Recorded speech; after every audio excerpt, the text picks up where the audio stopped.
तो इस ज्ञान गंगा सागर बार बार क्यों कहती थी मैं, अब आपको बताती हूँ। गंगा सागर नाम की जगह है जहां पर भगवान कपिल की तपस्या स्थली है। इस बार मैं भगवान की बड़ी कृपा हुई, भगवान ने मुझे बुलाया, भगवान ने मुझे दर्शन दिया। वहां पर मायापुर गई, तो मायापुर से 1 दिन की ये ट्रिप होती है। मैं आप लोग के साथ फोटो भी बाद में शेयर करूंगी। तो 2 जगह है इंपॉर्टेंट कपिल, भगवान कपिल से रिलेटेड इंडिया में, जिसको भी जाने की इच्छा हो, जो गुजरात वाले हैं गुजरात में कभी जाना, या जो लोग ट्रेवल करना चाहते हैं तो सिद्धपुर आप लोग जानना। सिद्धपुर में वो कपिल भगवान की जगह है। और दूसरी जो जगह है वो है बंगाल में, गंगा सागर।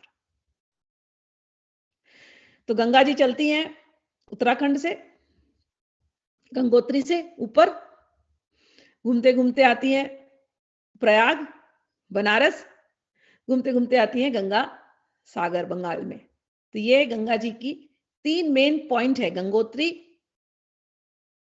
और फिर यहाँ पर प्रयाग घाट बनारस के पास, और फिर वहां से घूमते हुए गंगा सागर सागर में आकर के मिलती है, ये कलकत्ता में। और यहीं पर भगवान कपिल का आश्रम है। गंगा सागर की इतना महत्व है, इतना महत्व है, गंगा इतने जगहों से जब घूम करके आती है इंडिया में और सागर में आकर के मिलती है, तो ये अपने साथ साथ सारे तीर्थों के पानी को लेकर के आती है। आप सरयू नदी सुने या भागीरथी सुने, या अलग अलग जो नदियां हैं, गंडकी रिवर है, यमुना, ये सब नदियां जो आप तीर्थ सुनते हैं, 90,000 नदियों का पानी लेकर के इंडिया के 90,000 नदियां, जिनमें प्रमुख बहुत सारे तीर्थ हैं। तो आप लोग यदि कोई तीर्थ जा न सके उन्हें कोई बात नहीं है, एक एक तीर्थ नहीं कर पाते कई बार, लेकिन अगर किसी ने गंगा सागर कर लिया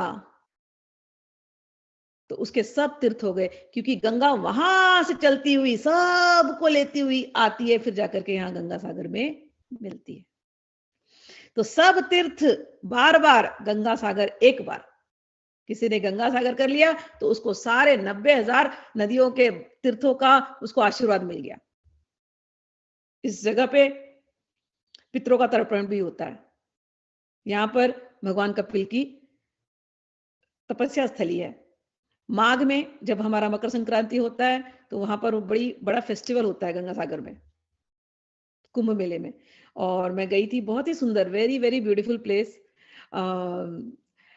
जाते समय ही रास्ता इतना अच्छा लगता है, जब आप गंगा सागर के पास जाते हैं तो खूब कुटिया बनाई गई है तीर्थों की, मतलब संतों की बहुत सारी कुटिया हैं। तो भीड़ तो नहीं थी इस बार क्योंकि मैं आउट ऑफ द सीजन गई थी, लेकिन कुंभ के समय पर मेजर भीड़ होती है और वहां पर बहुत कुछ होता है, मेला लगता है, सब कुछ। तो ये गंगा सागर की महत्व है।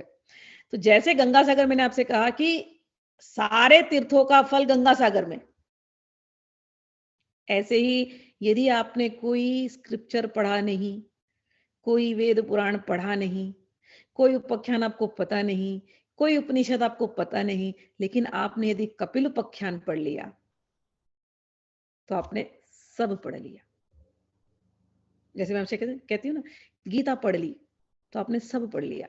ऐसी कपिल उपाख्यान, कपिल उपाख्यान पढ़ लिया, आपने सब पढ़ लिया।